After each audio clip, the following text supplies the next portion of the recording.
ఈరోజు మన వాక్య ధ్యానాంశం పశ్చాత్తాపముతో ఏడ్చిన పేతురు. ప్రభు తనతో చెప్పిన మాట జ్ఞాపకము చేసుకుని వెలుపలకు పోయి సంతాపడి ఏడ్చెను. లోకాసు వార్త 22:61-62 వచనాలు. యేసుక్రీస్తు 12 మందిలో ప్రధాన అపోస్తలుడు పేతురు. యేసుక్రీస్తు అను ప్రత్యక్షత అతనికి ఉండిన గనుక నీవు ధన్యుడు అని ప్రభు చేత అతడు ప్రశంస పొందినవాడు. మత్తయి 16:17. అయినను అతని బలహీనతను ప్రభు గుర్తించుండెను. లోకాసు వార్త 22:33-34.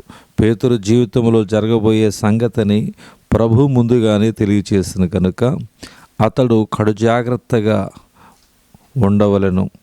అయితే పేతురు తగినంత జాగ్రత్త తీసుకొనలేదు. ఉదాహరణ, వారు ఆయనను పట్టి ఈడ్చుకుని పోయి ప్రధాన యాజకుని ఇంటిలోనికి తీసుకుని పోయిరి. పేతురు దూరముగా వారి వెనక వచ్చుచుండెను.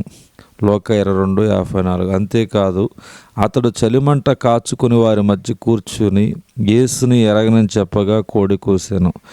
దానికి తోడు ప్రభు తిరిగి పేతురు వైపు చూచిన గనుక నేడు కోడి కూయక మునుపు నీవు ముమ్మారు నన్ను ఎరుగనందువని ప్రభు తనతో చెప్పిన మాట జ్ఞాపకము చేసుకుని వెలుపలకు పోయి సంతాపడి ఏడ్చెను. దైవ చిత్తానుసారమైన దుఃఖము రక్షణార్థమైన మారు మనసు కలగచేయను అనున్నది నిజము. 2 కొరింథీ 7:10 చూస్తే, పొరపాటు సహజము గాని క్షమించుట దేవుని స్వభావం అని లోకులు చెప్పుచూ ఉన్నారు. అతడు పరిశుద్ధాత్మతో నిండినవాడై ప్రసంగించినప్పుడు వినిన యూదుల హృదయము నొచ్చుకునను. తమ పాపముల విషయమై పశ్చాత్తాపడి ఏడ్చు అనుభవం గలవారు మాత్రమే ఎదుటివారిని పశ్చాత్తాపం రక్షణలోనికి నడిపించగలరు. బుద్ధిపూర్వకముగా పాపము చేసిన ఇద్దరిని గూర్చి మాత్రము వ్రాయిచున్నారు. దేవునికి ఇష్టానుసారమైన మనుష్యుడు అని సాక్ష్యం పొందిన దావీదు పాపము చేసినప్పుడు ప్రవక్త ద్వారా గద్దింపబడెను. అతడు పశ్చాత్తాపడినందున కనికరము పొందెను. ప్రభు చెప్పిన ఉపమానములో చిన్న కుమారుడు బుద్ధి వచ్చినప్పుడు తండ్రి యొద్దకు తిరిగి వచ్చెను. కూలివారిలో ఒకనిగా తనను చేర్చుకునమని కోరిన గాని తండ్రి అతనిని కుమారునిగా స్వీకరించెను.